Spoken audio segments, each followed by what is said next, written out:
నమస్తే, welcome to వి3 news. లక్ష్యం సమాజహితం. ఇక వార్తల్లోకి వెళ్లే ముందు ముఖ్యాంశాలు. జనసేన అధినేత ఆంధ్రప్రదేశ్ డిప్యూటీ సీఎం పవన్ కళ్యాణ్ తెలంగాణ ప్రజలకు క్షమాపణలు చెప్పిన తర్వాతనే హైదరాబాద్ లో నవనిర్మాణ సభ పెట్టుకోవాలని మంత్రి పొన్నం ప్రభాకర్ డిమాండ్ చేశారు. సిద్దిపేట జిల్లా హుస్నాబాద్ ఎమ్మెల్యే క్యాంపు కార్యాలయంలో ఏర్పాటు చేసిన మీడియా సమావేశంలో AP deputy CM Pawan Kalyan పై మంత్రి తీవ్ర పదజాలంతో మండిపడ్డారు. తెలంగాణ అస్తిత్వం, ఆత్మ గౌరవం దెబ్బతీసేలా మాట్లాడిన పవన్ కళ్యాణ్ బీజేపీ ఎజెండా మోస్తున్నారని ఆరోపించారు. తెలంగాణ మీద విషం కక్కి తెలంగాణ ప్రజల చూపు పడితే కోనసీమ కొబ్బరి చెట్టు ఎండిపోతున్నాయని చెప్పిన పవన్ కళ్యాణ్ తెలంగాణ ప్రజలకు క్షమాపణలు చెప్పాలని డిమాండ్ చేశారు. కన్న తల్లికి గాజులు కొనలేని వాడు విడతల్లికి వడ్డానం చేస్తారని సామెత ఉందని, కూట్లో రాయి తీయలేని వాడు ఏట్లో రాయి తీస్తాడా అనే సామెతగా పవన్ కళ్యాణ్ తీరు ఉందని విమర్శించారు. ముఖ్య ఉద్దేశం రేపు తెలంగాణ ఆవిర్భావ దినోత్సవం. తెలంగాణ ఆవిర్భావ దినోత్సవానికి సంబంధించి తప్పకుండా ప్రతి తెలంగాణ బిడ్డ ఈరోజు మనకొక వేడుకగా పండుగ జరుపుకుంటాం. ఇది ప్రజాస్వామిక దేశం. నాకు పక్క ఆంధ్రప్రదేశ్ నా రాష్ట్రంగా కలిసి విడిపోయిన రాష్ట్రంగా నాకు అధికమైన ప్రేమ ఉంటుంది. అట్లానే అస్సాంతో సహా ఈ రాష్ట్రంలో ఉన్న ఈ దేశంలో ఉన్న ప్రతి రాష్ట్రం పట్ల కూడా మనం భారతీయుడిగా ఒక మానవతావాదులంగా పరస్పరమైనటువంటి గౌరవించుకోవాలి. ఎక్కడ కూడా ఇతరులను అవమానపరచదు. మన రాజ్యాంగం కూడా చెప్తా ఉంది, వాక్ స్వాతంత్రం ఉంది, దాన్ని ప్రజాస్వామ్యంగా ఉపయోగించు. నీ వాక్ స్వాతంత్రం ద్వారా ఎదుటి వారికి ఇబ్బంది కలగద్దు, బాధ కలగద్దు అనే మాట చెప్తా ఉన్నారు. ఈరోజు తెలంగాణ ఆవిర్భావ దినోత్సవం సందర్భంగా తెలంగాణ ప్రజలకు సంబంధించి ఆవిర్భావ దినోత్సవంగా తెలంగాణ ప్రజల వేడుకల్లో పాల్పంచుకుంటే ఎవరైనా పాల్పంచుకోవచ్చు, ఈ దేశంలో ఉన్న వాళ్ళందరూ. కానీ తెలంగాణ మీద విషం కక్కి తెలంగాణ చూపు పడితే కోనసీమ కొబ్బరి చెట్లు ఎండిపోతున్నాయని చెప్పి అంతకుముందు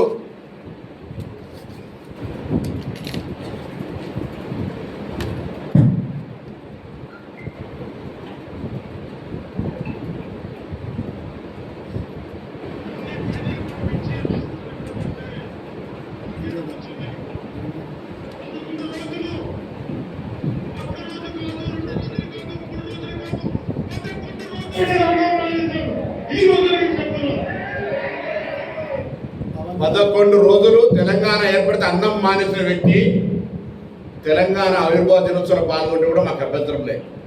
కానీ తెలంగాణ ఆవిర్భావం కాకుండా నవనిర్మాణం పేరు మీద సభ చేస్తూ ఉన్నాడు. రేపు పొద్దున తీవ్రంగా ఆక్షేపిస్తూ ఉన్నాం. ఆంధ్రప్రదేశ్లో సామెత ఉంది, కన్న తల్లికి ముక్కు పుడుక చేయనాడు పిన్న తల్లికి వడ్డానం చేస్తారనే సామెత ఉన్నది. అదేవిధంగా గూట్ల రాయి తీయలేనాడు ఏట్ల రాయి తీస్తున్నట. ఆంధ్రప్రదేశ్ ఉప ముఖ్యమంత్రిగా ఏమైనా చేయగలిగితే, ఏమైనా పీకగలిగితే అక్కడ చేయి.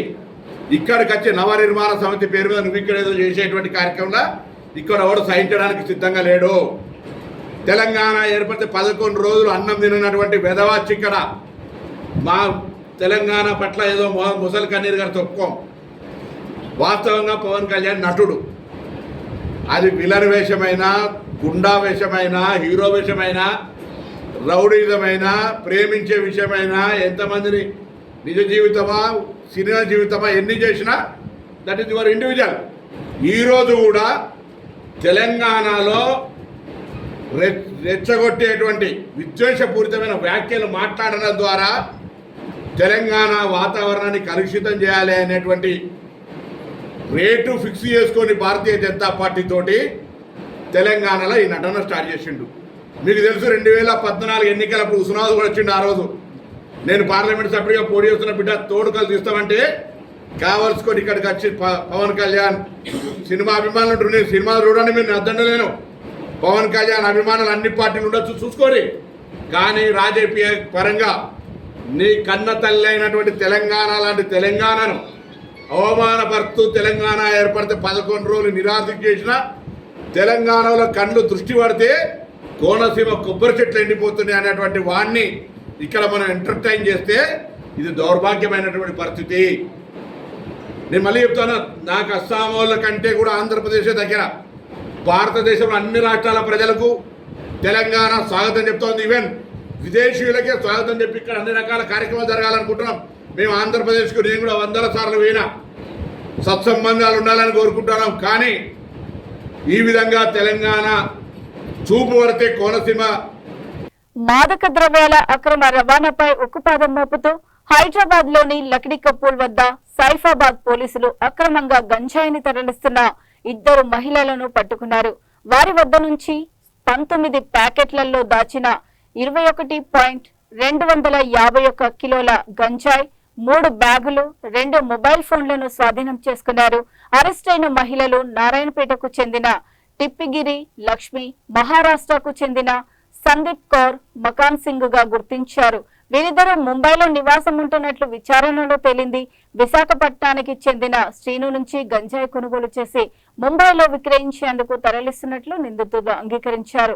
ఈ కేసులో బేబీ, సంపత్ అనే మరో 2 వ్యక్తుల ప్రమేయం ఉన్నట్లు వెల్లడించగా వారు పరారీలో ఉన్నారు. నిందితులపై NDPS చట్టం కింద కేసు నమోదు చేసి కోర్టులో హాజరుపరిచారు.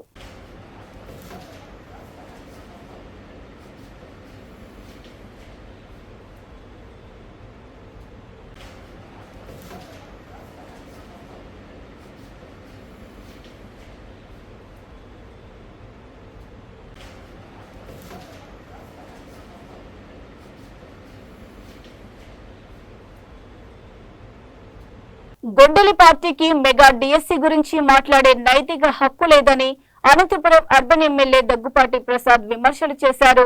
టీడీపీ కార్యాలయంలో ఆయన మాట్లాడుతూ మహానాడు కార్యక్రమం హైబ్రిడ్ విధానంలో గ్రాండ్ సక్సెస్ అయిందన్నారు. అదే సమయంలో జగన్ రెడ్డి పిఏ అక్రమాలు ఆధారాలతో సహా బయటపడ్డాయన్నారు. వీటన్నిటి నుంచి ప్రజలను డైవర్ట్ చేయడానికి మెగా డిఎస్సిలో అక్రమాలంటూ విమర్శలు చేస్తున్నారన్నారు. కనీసం గత 5 ఏళ్లలో ఒక్క టీచర్ పోస్టు కూడా భర్తీ చేయలేదని విమర్శలు చేశారు. ఇలాంటి వారు మెగా డిఎస్సి గురించి మాట్లాడడం ఏంటని ఆగ్రహం వ్యక్తం చేశారు. వైసీపీ అంటేనే అవినీతి, అక్రమాలు, దౌర్జన్యం, హత్యలు అని అందుకే ప్రజలు 11 స్థానాలకు పరిమితం చేశారన్నారు. ఇలాగే విమర్శలు చేస్తే ఆ ఒక్క స్థానం కూడా వచ్చే అవకాశం ఉండదని దగ్గుపాటి జోస్యం చెప్పారు. మీరు చూశారు, ప్రభుత్వ ఉద్యోగులకు కానీ ఒకటి తేదీ శాలరీ పడడం పరిస్థితి. కానీ ఈరోజు ఈ 2 ఏళ్ల కాలంలోనే 1వ తేదీ వస్తానే ప్రభుత్వ ఉద్యోగులకైతే ఏమి, అలాగే పెన్షనర్స్ అయితే ఏమి, అలాగే ఓఏపీ పెన్షన్స్ ఇవన్నీ 1వ తారీఖు ఖచ్చితంగా మేము ఇచ్చే పరిస్థితి. ఈ గొడ్డల పార్టీ మాట్లాడుతూ ఉంది డిఐసీలో అక్రమాలు జరిగాయని.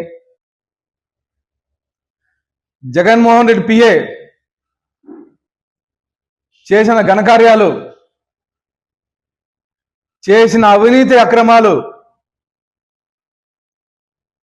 కేఎన్ఆర్ గారు బయటికి వచ్చాయని దాన్ని డైవర్ట్ చేయాలని చెప్పేసి ఈరోజు డిఐసి గురించి మాట్లాడుతూ ఉన్నారు. డిఐసి అయిపోయి దాదాపు 8-9 నెలలు అయింది. ఆ రోజు ముద్దు నిద్రపోయారా? కనీసం ఈ 5 ఏళ్లలో ఒక టీచర్ ఉద్యోగం ఎక్కడే కానీ మీరు ఇప్పించలేదు. డిఐసి అంటానే డిఎస్సి అంటానే మా తెలుగుదేశం నియమించిన టీచర్లు. డిఎస్సి అనేది అది తెలుగుదేశం బ్రాండ్. 16,347 ఉద్యోగాలు మా యువ నాయకుడు నారా లోకేష్ గారు డిఎస్సి ద్వారా ఫిలప్ చేసి 8 నెలలు అయింది. 8 నెలల తర్వాత మేల్కొని ఈరోజు మాట్లాడుతూ ఉన్నారు మీరు. కనీసం ఏ రాజకీయ నాయకునికి సంబంధం లేకోకుండా, ఏ అధికారికి సంబంధం లేకోకుండా ఒక ప్రత్యేక కమిటీని నియమించి ఎక్కడే కానీ చిన్న అవినీతికి కానీ దీనికి తావు లేకోకుండా ఫిలప్ చేసిన ఘనత మా యువ నాయకుడు, ఐటీ శాఖ మంత్రులు, విద్యాశాఖ మంత్రి నారా లోకేష్ గారిది. అలాంటి అలాంటి నియామకాన్ని మీరు తప్పుపడతా ఉన్నారు. కనీసం మీ ప్రభుత్వంలో 5 ఏళ్ల కాలంలో ఒక టీచర్ ఉద్యోగాన్ని నియమించకపోగా టీచర్లను అవమానిస్తూ వైన్ షాపుల దగ్గర బాత్రూంలో ఫోటోలు తీసి పెట్టమని, అంటే ఉపాధ్యాయ వృత్తికే కలంకం తెచ్చే విధంగా ప్రవర్తించారు. ఈరోజు దౌర్జన్యాల గురించి మాట్లాడుతూ ఉంది గొడ్డల పార్టీ. దౌర్జన్యాలు కేర్ ఆఫ్ జగన్మోహన్ రెడ్డి, అరాచకాలకి కేర్ ఆఫ్ జగన్మోహన్ రెడ్డి, హత్యలకి కేర్ ఆఫ్ జగన్మోహన్ రెడ్డి,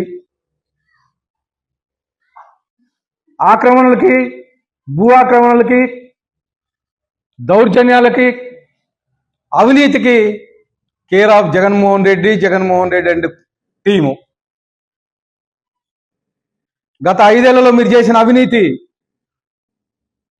గత 5 ఏళ్లలో మీరు చేసిన అక్రమాలు ఇవన్నీ చూసి ప్రజలు నీకు 151 సీట్లుంటే కేవలం 11 సీట్లు ఇచ్చి నీకు ప్రతిపక్ష హోదా కానీ లేకోకుండా కేవలం పులివెందుల ఎమ్మెల్యేగానే కూర్చోబెట్టిన ఘనత మా ఆంధ్రప్రదేశ్ ప్రజలు అని చెప్పేసి తెలియజేస్తూ, మరొక్కసారి మా యువ నాయకుడి గురించి కానీ, అలాగే మా తెలుగుదేశం ప్రభుత్వం గురించి కానీ, మా ముఖ్యమంత్రి నారా చంద్రబాబు నాయుడు గురించి కానీ, మా కూటమి ప్రభుత్వం గురించి కానీ మాట్లాడేటప్పుడు మరొక్కసారి ఆలోచించుకోవాలని చెప్పేసి జగన్మోహన్ రెడ్డికి హెచ్చరిస్తున్నా. మా ముఖ్యమంత్రి నారా చంద్రబాబు నాయుడు గారిని చూసి, అలాగే మా యువ నాయకుడు కాబోయే రాష్ట్ర రథసారథి నారా లోకేష్ గారిని చూసి ఓట్లేసే పరిస్థితి. నేను కాన్స్టిట్యున్సీ కొత్త అయినా కానీ తెలుగుదేశం కార్యకర్తలు, తెలుగుదేశం నాయకులు చింతల్ తెలంగాణ తల్లి చౌరస్తా వద్ద నిర్వహించిన తాపీ మేస్త్రీల ఆత్మ గౌరవ సభకు బీజేపీ మేడ్చల్ అర్బన్ జిల్లా కార్యదర్శి భరత్ సింహారెడ్డి మద్దతు తెలిపారు. ఈ సందర్భంగా మాట్లాడుతూ భవన నిర్మాణంలో తాపీ మేస్త్రి పాత్ర చాలా కీలకమని, అలాగే 44 సంఘాల ట్రేడ్ యూనియన్ నాయకులు ఐకమత్యంగా ఉండి ఒక రేటు నిర్ణయించుకునే సెంట్రింగ్ సమస్యలపై చర్చించుకోవడానికి నా వంతు సహాయం అందిస్తానని చెప్పారు. రాష్ట్ర ఉపాధ్యక్షులు ఆదాం, జిల్లా అధ్యక్షులు మధుసూదన్ రెడ్డి, నియోజకవర్గం అధ్యక్షులు సంపత్ రెడ్డి మాట్లాడుతూ సెంట్రింగ్ కార్మికులు మా పైన చేసే ఆరోపణలు అవాస్తవమని, మాకు బహిరంగ క్షమాపణలు చెప్పాలని, మేస్త్రి పని చేసిన తర్వాతే సెంట్రింగ్ పని ఉంటుందని గుర్తుంచుకోవాలన్నారు. మీ వైఖరి ఇలాగే ఉంటే 1,00,000 మంది కార్మికులతో ఇందిరా పార్క్ వద్ద ధర్నా నిర్వహిస్తామని హెచ్చరించారు.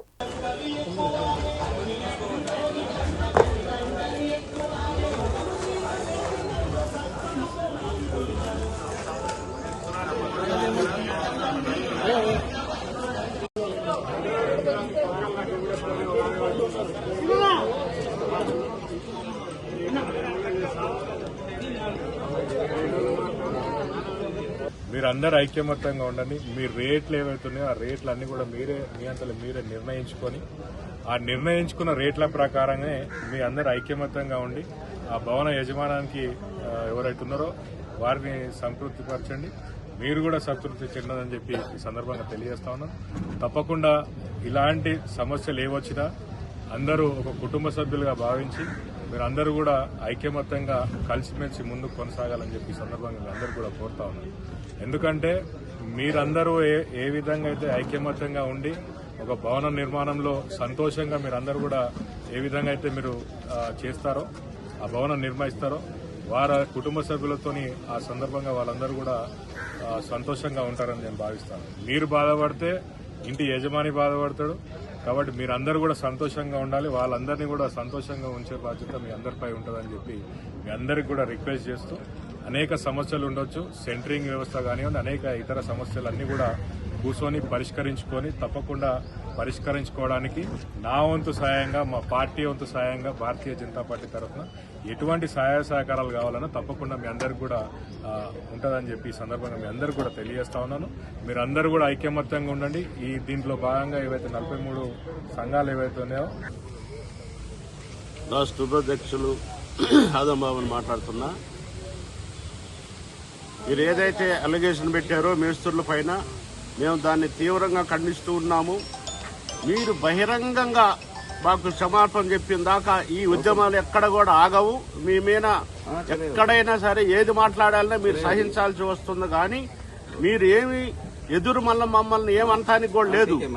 మనము అందరం కలిసి మనం ఎప్పటి నుంచో కలిసి పనిచేసుకుంటున్నా ఉన్న వాళ్ళని ఎడదీసే హక్కు మీకు ఎవరిచ్చారు? ఎడదీసి మీ ఇష్టం వచ్చినట్టు మాట్లాడే హక్కు మీకు ఎవరిచ్చారు? ఎవ్వరు రాజ్యాంగంలో కూడా లేదు.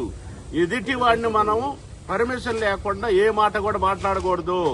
మాతోటే మీరున్నారు తప్ప మీ తర్వాత మేము రాలా. తరతరాల నుంచి కూడా మేల్చిరి గౌరవంగా జీవిస్తుంది. ఎక్కడ కూడా మనము తప్పు చేయలేదు, ఒకరికి అన్యాయం చేయలా. మేస్త్రుడు అంటే ఒక కొవ్వొత్తి లాంటి వాడండి. ప్రతి ఒక్కరికి వెలుగునిచ్చేవాడు. ఆయన పస్తులుండా సరే అందరికి వెలుగునిచ్చేవాడు మేస్త్రి అనేవాడు. అటువంటి మేస్త్రిని పట్టుకొని మీరు ఈరోజు ఎక్కడో మీరు ఎక్కడి నుంచో వచ్చారు. మీరు కూడా 90% మేస్త్రి. ఈ వేదికను అలంకరించిన Padmanagar phase 2 union president Srinivas గారికి, అలాగే పద్మనగర్ ఫేజ్ 2 యూనియన్ సభ్యులందరికీ, నేను మీ మేడ్చల్ జిల్లా ప్రెసిడెంట్ మధుసూదన్ రెడ్డి. ఈరోజు ఈ వేదికను అలంకరించిన పెద్దలకు, ఈ వేదిక మీద ఉన్న రాష్ట్ర వైస్ ప్రెసిడెంట్ ఆదంబాబు గారికి మరియు సంపత్ రెడ్డి గారికి, వేదిక మీద ఉన్న అందరికీ పేరు పేరున నా హృదయపూర్వక ధన్యవాదాలు తెలియజేస్తూ, ఈరోజు మనం ఎందుకు ఈ మీటింగ్ పెట్టుకున్నామో అందరికీ తెలుసు. అందరికీ తెలిసిన విషయమే. గత 15 రోజుల నుంచి మన సెంట్రింగ్ కార్మికులు, మన తోటి కార్మికులే వాళ్ళు ఇట్లా సెంట్రింగ్ బచావ్, మేస్త్రి హటావ్ ఇలాంటి నినాదాలు చేస్తూ మన దాంట్లో మన కడుపు మనమే కొట్టుకున్నట్టు వాళ్ళు చేస్తున్నారు. ఇది పద్ధతి కాదు. ఈ పద్ధతి మార్చుకోవాలి. మేస్త్రి లేనిది సెంట్రింగ్ వాళ్ళకి పని లేదు. అసలు వాళ్ళకి అర్థమైతలేదు.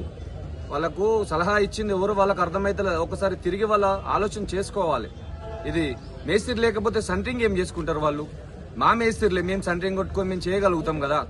అత్యధిక ఉష్ణోగ్రతలతో పెద్దపల్లి జిల్లా రామగుండం నిప్పుల కొలిమిలా మారింది. ఉదయం 9 గంటల నుంచి ఉష్ణోగ్రతలు వేగంగా పెరుగుతున్నాయి. మధ్యాహ్నం 2 గంటల తర్వాత తీవ్ర స్థాయికి చేరి నిప్పుల కొలిమిలో ఉన్నట్లుగా మండిపోతున్నాయి. ఎండ తీవ్రతకు ప్రధాన రోడ్లు జనసంచారం లేక నిర్మానుష్యంగా మారాయి. సాయంకాలం వరకు ప్రజలు ఇళ్ల నుంచి బయటకు రాలేని పరిస్థితి నెలకొంది. సింగరేణి ఓపెన్ కాస్ట్ గన్లలో అధిక ఉష్ణోగ్రతలతో కార్మికులు ఇబ్బందులకు గురవుతున్నారు. గరిష్ట ఉష్ణోగ్రతలు 45 కంటే అత్యధికంగా నమోదయ్యాయి. ఎండ దెబ్బ తగలకుండా ప్రజలు తగిన జాగ్రత్తలు పాటించాలని వైద్యులు సూచిస్తున్నారు. అత్యవసర పరిస్థితుల్లో బయటకు వస్తే వడదెబ్బ తగలకుండా తగిన జాగ్రత్తలు తీసుకోవాలని తెలిపారు.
మధ్య అంటే ఈ మే కాలం మొత్తము ఉష్ణోగ్రత చాలా ఎక్కువగా నమోదవుతుంది. 45-44 డిగ్రీస్ సెంటిగ్రేడ్ అవుతుంది. ఎందుకంటే ఇక్కడ కోల్ మైన్స్ ఏరియా కాబట్టి, ఇక్కడ ఇండస్ట్రియల్ ఏరియా కాబట్టి కంపారిటివ్గా మిగతా వాళ్ళతో పోలిస్తే, మిగతా ఏరియాస్తో పోలిస్తే ఇక్కడ కొంచెం టెంపరేచర్ ఎక్కువ అవుతుంది. ప్రజలు సాధ్యమైనంత వరకు 10 గంటల నుండి సాయంత్రం 5:30-6 గంటల వరకు బయటికి రావద్దు. ఒకవేళ వస్తే కనుక తగు జాగ్రత్తలు తీసుకుని రావాలి. ఎందుకంటే క్యాప్స్ పెట్టుకోవడము, లేకపోతే గొడుగులు వాడడము, లేకపోతే తగినంత వాటర్ డిహైడ్రేట్ కాకుండా ఉండడానికి కూల్ డ్రింక్స్ కాకుండా మిగతా చల్లని వాటర్ తీసుకోవాలి.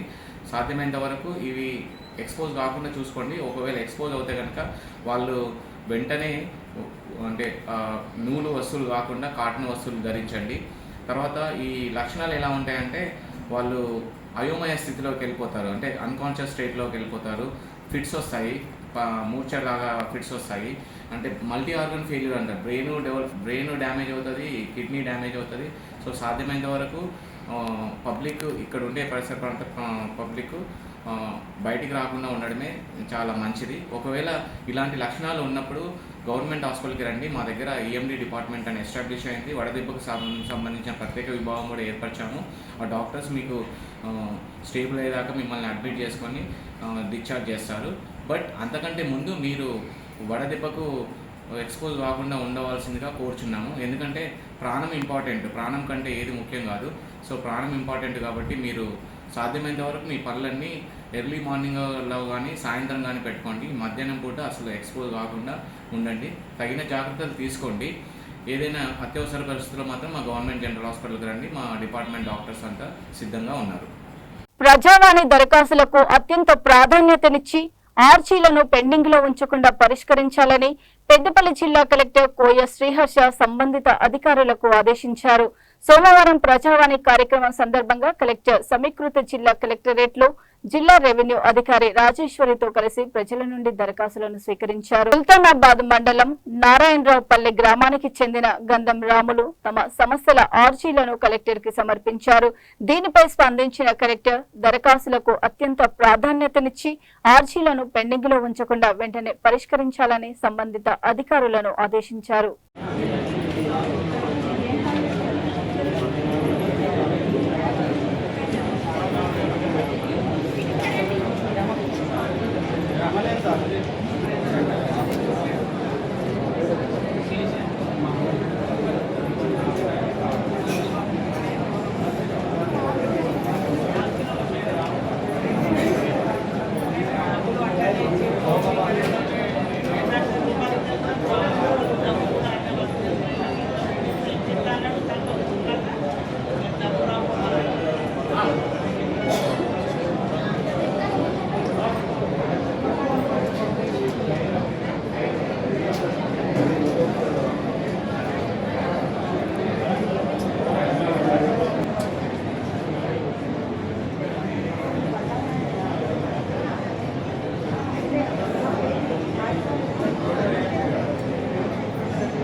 చూస్తూనే ఉండండి V3 న్యూస్, లక్ష్యం సమాజహితం. నమస్తే.